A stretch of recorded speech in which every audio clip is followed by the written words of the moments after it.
അതിപ്പോൾ രണ്ട് ഉത്തരവാദിത്വം ഒന്നിച്ചു കൊണ്ടുപോകുന്നതിൻ്റെ പ്രയാസമുണ്ടല്ലോ. അതുകൊണ്ട് പുതിയ പ്രസിഡന്റ് വരുന്നതാണ് നല്ലത്. ഞങ്ങൾ ഇന്നലെ UDF യോഗം ഉണ്ടായിരുന്നു. ഘടകകക്ഷികൾ തമ്മിൽ ചർച്ച ചെയ്യുന്നതിന് വേണ്ടി തീരുമാനിച്ചിട്ടുണ്ട്.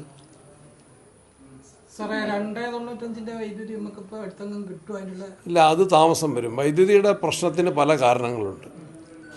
ഒന്ന് കാലാവസ്ഥയിൽ വന്ന മാറ്റം എല്ലാവർക്കും അറിയാം. ഇപ്പം ഞാൻ വരുമ്പോൾ മഴയില്ലല്ലോ, മഴ കുറഞ്ഞു. ഇടുക്കിയിലെ നമ്മളുടെ ഡാമിലെ ജലനിരപ്പ് കഴിഞ്ഞ പ്രാവശ്യം 70 ഉണ്ടായിരുന്നു, ഇപ്രാവശ്യം 30-ൽ താഴെ. അത് ഇന്ത്യയിലൊട്ടാകെ ഇപ്പം മഴ കിട്ടിത്തുടങ്ങി വടക്കേ ഇന്ത്യയിൽ. പക്ഷേ അതിൻ്റെ കൂട്ടത്തിൽ 2-3 പ്രശ്നം വന്നത്, ഒന്ന് അരിയടൻ മുഹമ്മദ് മന്ത്രിയായിരുന്നപ്പോൾ കൊണ്ടുവന്ന 4/29 ആ കരാർ പിന്നീട് റദ്ദാക്കി. അത് 7 കൊല്ലം ആ വൈദ്യുതി വാങ്ങിയിരുന്നു, പിന്നീട് അത് റദ്ദാക്കപ്പെട്ടു. ഇപ്പോൾ അതിനെതിരെ കേരളത്തിലെ വൈദ്യുതി ബോർഡ് സുപ്രീം കോടതിയിൽ ഒരു കേസ് കൊടുത്തിട്ടുണ്ട്.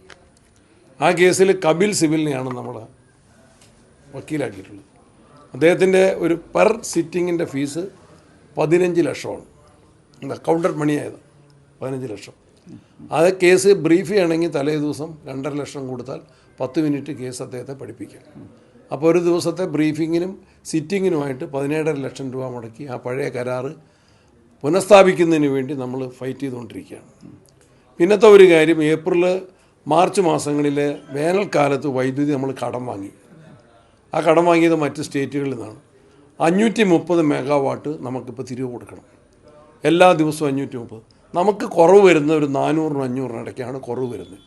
ഈ 2 കാര്യങ്ങളിൽ ഒന്നും സംഭവിച്ചില്ലെങ്കിൽ, ഒന്ന് ആര്യാടൻ്റെ കാലത്തുണ്ടായ കരാർ റദ്ദാക്കപ്പെട്ടില്ലെങ്കിൽ നമുക്ക് 465 മെഗാവാട്ട് കിട്ടുമായിരുന്നു. ഈ കടം വാങ്ങിയത് തിരികെ കൊടുക്കേണ്ട ഉത്തരവാദിത്വം കൂടെ വരുന്നതുകൊണ്ടാണ്. പിന്നെ നമ്മുടെ പത്രങ്ങളിൽ ഇന്ന് ഉണ്ട് മൂഴിയാർ പദ്ധതി. അത് 60 മെഗാവാട്ടിൻ്റെ പ്രൊജക്റ്റായിരുന്നു. അത് അന്ന് നടപ്പിലാക്കുന്ന സമയത്ത് അതിൽ ക്രമക്കേടുകളുണ്ടായി.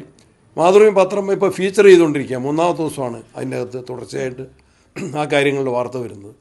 അന്ന് 60 മെഗാവാട്ടിന് പകരം 10 മെഗാവാട്ടിൻ്റെ കപ്പാസിറ്റിയുള്ള മെഷീൻ മാത്രമാണ് സ്ഥാപിച്ചത്. അപ്പോൾ അവിടെ നമുക്ക് പോയി.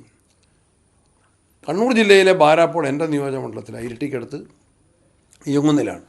കഴിഞ്ഞ വർഷം അത് തകരാറിലായതാണ്. 20 മെഗാവാട്ടാണ് അതിൻ്റെ സ്ഥാപിത ശേഷി. പക്ഷേ അതിനേക്കാൾ കൂടുതൽ 40 മെഗാവാട്ട് വരെ കിട്ടിയിരുന്നു. ഉമ്മൻചാണ്ടി ആര്യാടനും വന്ന് ഉദ്ഘാടനം ചെയ്ത പദ്ധതിയാണ്. പിന്നീട് കഴിഞ്ഞ വർഷം കേടായി. അത് കേടെന്ന് പറഞ്ഞാൽ എന്താണ്, അതിൻ്റെ കനാലിൽ ചോർച്ച വന്നു. ആ ചോർച്ച കൂടി അതൊരു ഗർത്തമായിട്ട് രൂപപ്പെട്ടു. അപ്പോൾ അന്നത്തെ വൈദ്യുതി മന്ത്രിയും അന്നത്തെ MLA ഞാനും കൂടി അവിടെ പോയി നോക്കിയതാണ്. 15 മാസം കഴിഞ്ഞിട്ടും അതിന് റിപ്പയറിംഗ് ഒന്നുമില്ല. അതേപോലെ തന്നെ നമുക്കറിയാം കാർബോറാണ്ടം പദ്ധതി കമ്പനിക്കാരെ ഏറ്റെടുത്തൊരു പദ്ധതിയുണ്ട്, മണിയാർ. അത് 2024 നമുക്ക് തിരികെ കിട്ടണം. കരാർ പ്രകാരം 2024 കേരള ഇലക്ട്രിസിറ്റി ബോർഡിന് തിരികെ കിട്ടണം. പക്ഷേ ആ കരാറിന് അനുസരിച്ച് അന്നത്തെ ഗവൺമെൻറ് തിരികെ മേടിച്ചില്ല. ഇപ്പോൾ അത് നീണ്ടുപോയി. 2 കൊല്ലം നമ്മളെ കയ്യിൽ നിൽക്കേണ്ടത് അവർ നീട്ടിക്കൊടുത്തു. ഇപ്പോൾ ആരും പ്രവർത്തിക്കുന്നില്ല, കോടതിയിലെത്തിയിരിക്കുകയാണ്. അത് വൈദ്യുതി ബോർഡിന് ലഭിക്കാനുള്ള നടപടികൾ സ്വീകരിക്കും. പിന്നെ വേറൊരു കാര്യം, നമ്മൾക്ക് ഉപയോഗം കൂടി, ഉപഭോഗം അല്ലെങ്കിൽ ഉപയോഗം കൂടി. കാരണം എന്താ, ചൂട് വരുമ്പം കൂടുതൽ AC വരും. ഗൾഫിലെ യുദ്ധം വന്നപ്പോൾ ആളുകൾ ഗ്യാസ് കിട്ടാൻ താമസിക്കുന്നതുകൊണ്ട് ഇലക്ട്രിക് ഉപകരണങ്ങളാണ് കുക്കിങ്ങിന് ഉപയോഗിക്കുന്നത്. പിന്നെ ഇലക്ട്രിക് വെഹിക്കിൾസ് വന്നപ്പോൾ അതിനായിട്ട് വൈദ്യുതി ഉപയോഗം കൂടി. ഉപയോഗം കൂടുന്നതിനനുസരിച്ച് നമ്മൾ ഉൽപ്പാദനം കൂടിയില്ല. ഇത് കണ്ടുകൊണ്ട് ഹ്രസ്വകാല അടിസ്ഥാനത്തിലും ദീർഘകാല അടിസ്ഥാനത്തിലും ഈ പ്രശ്നം പരിഹരിക്കുന്നതിന് ഉൽപ്പാദനം കൂട്ടാനും, ഉൽപ്പാദിപ്പിക്കുന്ന പകൽ സമയത്ത് ഉൽപ്പാദിപ്പിക്കുന്നതാണ് നമ്മളെ സോളാർ എനർജി. ആ സോളാർ നമുക്ക് രാത്രി കാലത്ത് ഉപയോഗിക്കാനുള്ള സംവിധാനം ഇവിടെ ഇല്ല.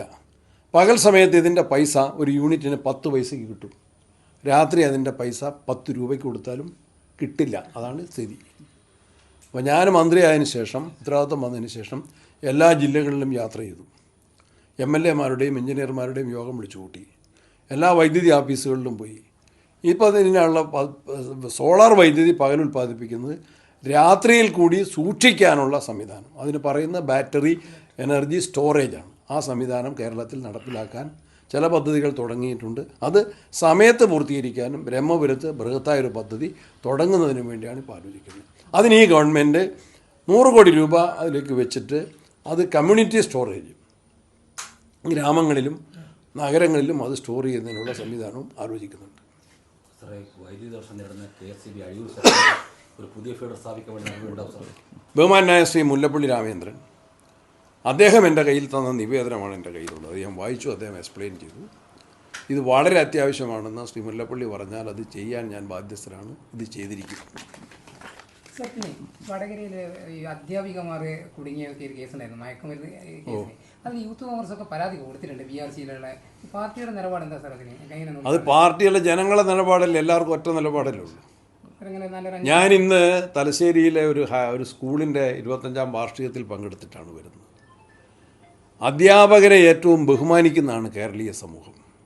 അധ്യാപകരെ, നമ്മുടെ മുൻ ഉപരാഷ്ട്രപതി തലശ്ശേരിയിൽ വന്ന അനുഭവം ഞാൻ പറഞ്ഞു. അദ്ദേഹത്തിൻ്റെ രാഷ്ട്രീയം നോക്കിയില്ല. ജഗദീപ് ധൻഖർ വന്നിട്ട് രത്നം ടീച്ചറെ കാല് തൊട്ട് വണങ്ങിയത്.